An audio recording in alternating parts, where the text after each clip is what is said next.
Merry Christmas. First and foremost, the Eagles will, in fact, have home field advantage throughout the playoffs, as far as they'll go, because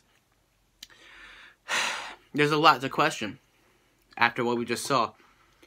Granted, every single game isn't going to be the same exact result, no matter how consistent of a team you are, especially after losing an MVP candidate in Wentz and all that.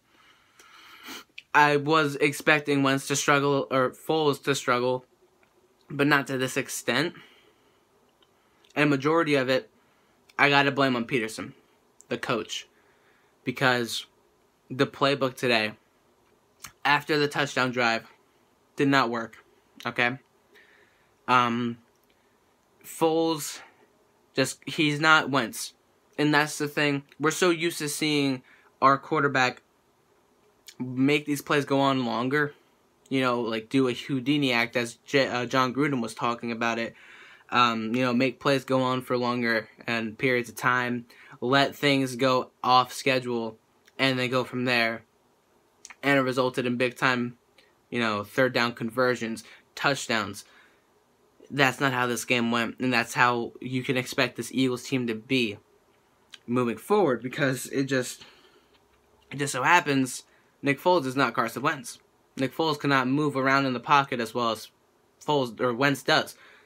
And in the end, that's a big difference and a big takeoff, because the coach is not going to change the playbook. At least that's what Peterson has said, that nothing is going to change. And Foles has said it, nothing's going to change because he feels comfortable in the system. But when you're struggling like that and you don't change anything and your offense is still struggling to move the ball, you're turning over the ball in critical moments in the fourth quarter after your defense has gotten a fumble, an interception, you need to find some way to actually make changes that benefit, because you need to make changes in these big-time situations. This is not enough all-for-nothing game. Yes, we've clinched a bye. Yes, we've clinched the division. But this is for home field advantage, and you saw how the fans reacted when we were playing the way we were today. We win 19-10, yes, but it really, in reality, was 10-13. In reality, this game should have been 31-10, and I saw this in the group chat. Shout out to the Philly Knights for this, but if Wentz were in, we'd be up 30-10, and that's the truth, because Wentz can make plays happen. He scares defenses. Nick Foles does not do that. Nick Foles can make the throws, but again, if you shut down your wide receivers, again, Foles will not be able to do much, because he's not going to be able to throw the ball. He's going to be holding the football. He can't move around. He can't extend plays. And he's going to get hit. He's going to make mistakes. He threw an interception today. It was an ill-advised pass that was tipped by Ertz, and it was intercepted. But again, defense, I said it in a couple of days ago in a recent video, the Eagles defense will step up. Jalen Mills has been battling an ankle injury. I'm not going to say that that's the reason why he let this happen, but it was a 63-yard catch and run off a slant and go, which is what Ron Darby and Jalen Mills himself got burned on last week with the Giants game.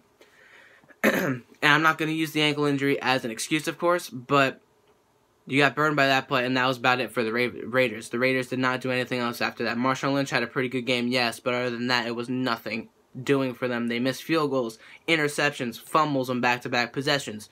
The defense came to play, minus that one play, obviously. Minus that 163-yard touchdown. This defense stood up, came to play against a solid, not so good, but solid Raiders team that had playoff potential. Ever since the Derek Carr injury, this team's kind of went down as far as their all overall play. Like, ever since then, they just went downhill, and it's showed over the last couple of weeks.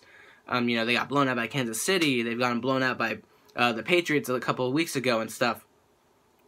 But a game that you would expect the Eagles to control the entire way, it didn't end out that way. Defense did what they had to do, of course, minus the 63-yard, and I'll keep saying that. Defense came to play, minus that one mistake that a somewhat injured cornerback did. Push that aside, this defense played very, very well.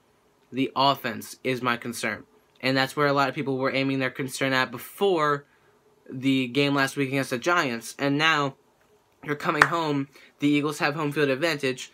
The offense needs to step up because the defense clearly is better at home than they are on the road. They had a 3-game road trip, 24 points, 29 points, and 35 points. They come home, 10 points. That's a big difference.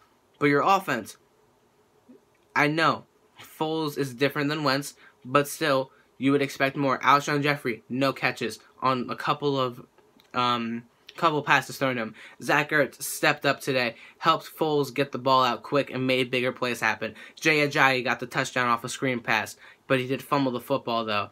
That was just him trying to make a play out of nothing because the team was not doing anything at that point in time. Corey Clement did pretty good the first half of the game, then nothing doing. Same thing goes for LeGarrette Blount. Penalties, illegal contacts, holdings on Lane Johnson. This stuff cannot be happening if you're going to try and make a run for the Super Bowl, regardless of who your quarterback is. You have to help your quarterback out no matter what. You can't be making stupid mistakes as far as, penalties and fumbles go and just not getting open. Torrey Smith and Alshon Jeffrey did nothing today. It was Aguilar and Ertz. That's it. Those are the only guys that got catches today. Brent Selleck got one. Ajayi got a couple. Corey Clement had a few passes thrown at him. Didn't catch anything. The offense as a whole today just did not do enough. Barely anything. They couldn't do anything. Defensive-wise, they stepped up and they made plays happen when they needed it. Props to Jake Elliott. Missed a field goal earlier on in the game. Made the last two to win the football game. And again, I'll keep saying it. I'll shout out Chris Long, Fletcher Cox, Brandon Graham, and Malcolm Jenkins, and Ron Darby. Those guys made the impact plays today on defense. They led this team on defense, especially after the way they played over the past couple of weeks. And I was very happy with the level of play by them, minus a few hiccups as far as penalties go. Jalen Mills and the 63-yarder. Other than that, this defense, I was happy with. Offense is my main point of concern moving forward. And I don't know as far as how much playing time Nick Foles and the whole team, the first stringers are going to get against Dallas next week. It is a meaningless game, sure, but Foles clearly needs the reps. He was limping a little bit towards the end of the game. I don't know how severe that injury is. Maybe just sprained an ankle or something, and he'll be fine. But at the same time, he's going to need the reps, and I don't think putting in your second stringer, Nate Sudfeld, is going to help Foles out more because, come on, after the way he played today, after the way the offense played today, clearly there's still more kinks that need to be sorted out. Tell me in the comments down below what you guys thought of this win. Hope you guys had a great holiday, and enjoy the rest of your holiday season. New Year's is next week and everything, and it's crazy. 2017 has been a roller coaster with the Eagles and just overall in general, this whole freaking country. It's been crazy.